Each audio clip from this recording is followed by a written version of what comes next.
So we are back again with inverse trigonometric functions, and this time we will plot a graph of cos inverse x. However, before that we are first plotting a y is equal to cos x, and then we will see whether an inverse in this case is possible or not. So if I plot a graph of cos x, it will go like this. This is a 0, and then we have a pi by 2, a pi, 3 pi by 2, 2 pi, and so on. And on the left hand side maybe a couple of points here as well in terms of angle, so that I know that there is a symmetry. And here we know that the sine and the cos inverse functions lie between -1 and 1.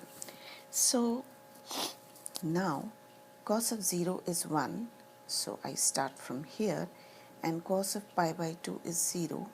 Then cos pi is -1, and then a 3 pi by 2 is again 0, and 2 pi is back to 1. So if I was to join these points, the graph would look something like this, and similarly on this side it would go like this. So therefore you can see here that without lifting my pen I can construct a wave, and therefore it is a continuous wave. So what can we say? Cos function is a continuous function.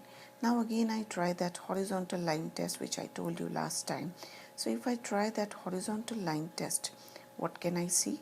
I can see that the curve is cut at multiple places, and therefore it fails the horizontal line test. Fails horizontal line test, and therefore what is the conclusion? It is not a 1-1 function, and if it is not a 1-1 function, the inverse doesn't exist. So it's the same theory which we use for sine inverse. However, in a restricted domain, and what do we take the restricted domain? Restricted domain. So if I'm going to restrict it, then I will have an inverse. So say here, if I cut this off over here, you can see here and here, this part. If I'm cutting it off, now you can see that the graph is being cut only at a single place. So now it clears the horizontal line test. So in a restricted domain, and what is the domain that we are considering?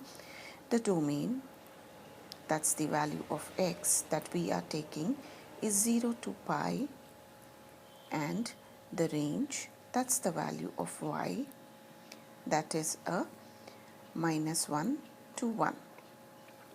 So this particular region, that's a 0 to pi, is known as a domain because it's the value of x, and this is the range.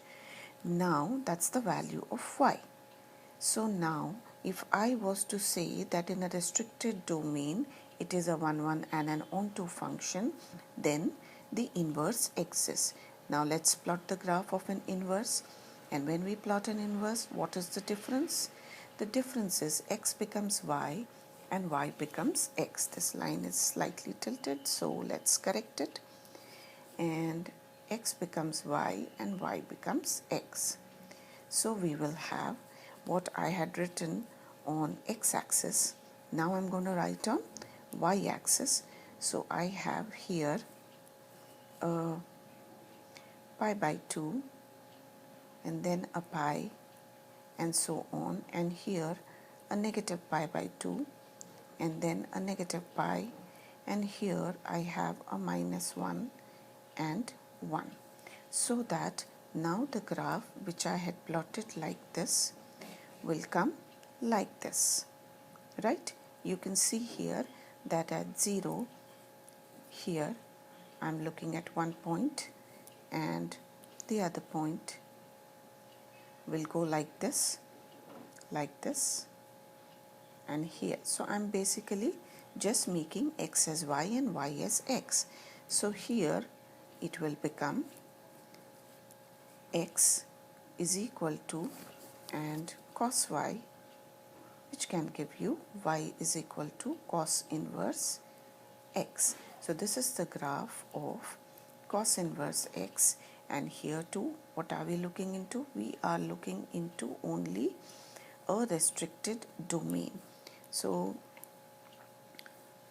here whatever was the domain will become the range, because you can see here the value of y is this and the value of x is this.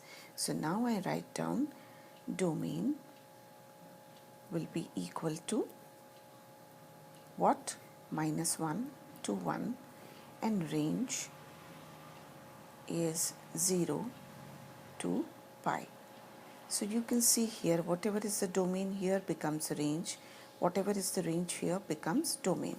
Say I was to combine both the graphs, so we will have, on combining both the graphs, I'm just showing you the mirror image over here.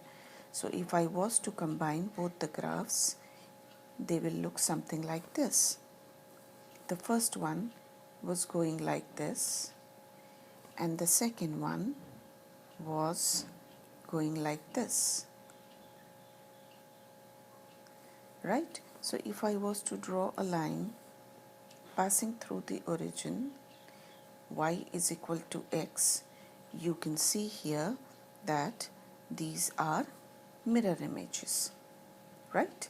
Reflections of each other. The cos inverse x is also known as arc cosine x, just like a sine inverse x is also known as arc sine x. This is a arc cosine x. So sometimes this particular word is used, so you should know what is being used. Just a little more information for you, that a horizontal line test, if it cuts at one place, will tell you it is a 1-1 function. Let me make it look a little more neat. And this is a 1-1 function. A vertical line test like this. So you can see here it is cutting only at one place. And again, let's make it a little more neat. And this is a function. If it cuts at more than one place, then it is known as a relation. Very easy way to identify a 1-1, a function, and a relation. Also, we should know that the range is also termed as a principal value branch. Between a 0 to pi, this is known as a principal value branch. So that is all that is required for the learning of a cos inverse x function, that is its graphical representation. If you think that this has been a learning process and you have gained some knowledge, I would love to have your input, your comments. Do like and subscribe, and thank you for watching.